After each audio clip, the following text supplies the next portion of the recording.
English Fairy Tales. Chapter 3. The Rose Tree. There was once upon a time a good man who had 2 children, a girl by a first wife, and a boy by the second. The girl was as white as milk, and her lips were like cherries. Her hair was like golden silk, and it hung to the ground.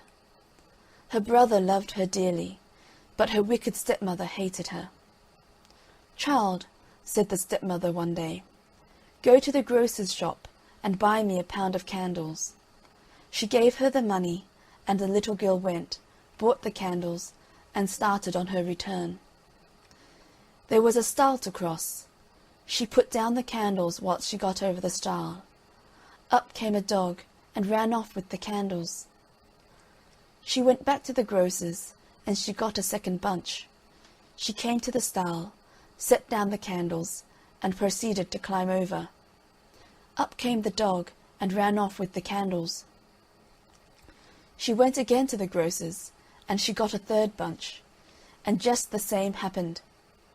Then she came to her stepmother crying, for she had spent all the money and had lost 3 bunches of candles. The stepmother was angry, but she pretended not to mind the loss. She said to the child, "Come, lay your head on my lap, that I may comb your hair." So the little one laid her head in the woman's lap, who proceeded to comb the yellow silken hair. And when she combed the hair, fell over her knees, and rolled right down to the ground. Then the stepmother hated her more for the beauty of her hair. So she said to her, "I cannot part your hair on my knee. Fetch a billet of wood." So she fetched it. Then said the stepmother, "I cannot part your hair with a comb. Fetch me an axe." So she fetched it. "Now," said the wicked woman, "lay your head down on the billet whilst I part your hair." Well, she laid down her little golden head without fear, and whist, down came the axe, and it was off. So the mother wiped the axe and laughed. Then she took the heart and liver of the little girl, and she stewed them, and brought them into the house for supper. The husband tasted them and shook his head. He said they tasted very strangely. She gave some to the little boy, but he would not eat. She tried to force him, but he refused, and ran out into the garden, and took up his little sister, and put her in a box, and buried the box under a rose tree. And every day he went to the tree and wept, till his tears ran down on the box. One day the rose tree flowered. It was spring, and there among the flowers was a white bird, and it sang and sang and sang like an angel out of heaven.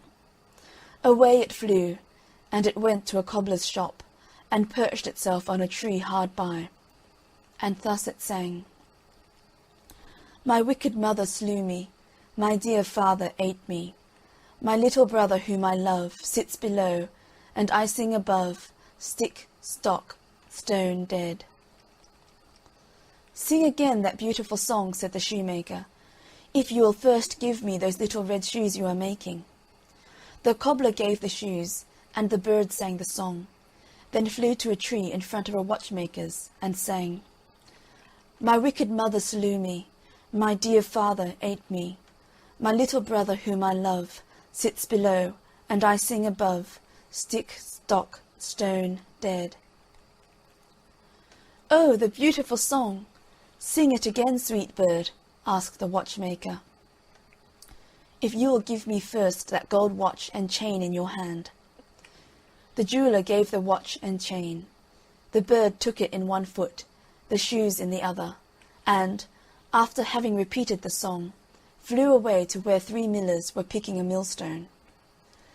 The bird perched on a tree and sang: "My wicked mother slew me, my dear father ate me. My little brother whom I love sits below, and I sing above, stick." Then one of the men put down his tool and looked up from his work. "Stock." Then the second miller's man laid aside his tool and looked up. "Stone!" Then the third miller's man laid down his tool and looked up. "Dead!" Then all three cried out with one voice, "Oh, what a beautiful song! Sing it, sweet bird, again." "If you will put the millstone round my neck," said the bird. The men did what the bird wanted, and away to the tree it flew with the millstone round its neck, the red shoes in one foot, and the gold watch and chain in the other. It sang the song, and then flew home. It rattled the millstone against the eaves of the house, and the stepmother said, "It thunders." Then the little boy ran out to see the thunder, and down dropped the red shoes at his feet. It rattled the millstone against the eaves of the house once more, and the stepmother said again, "It thunders." Then the father ran out, and down fell the chain about his neck. In ran father and son, laughing and saying, "See what fine things the thunder has brought us." Then the bird rattled the millstone against the eaves of the house a third time, and the stepmother said, "It thunders again. Perhaps the thunder has brought something for me." And she ran out, but the moment she stepped outside the door, down fell the millstone on her head, and so she died.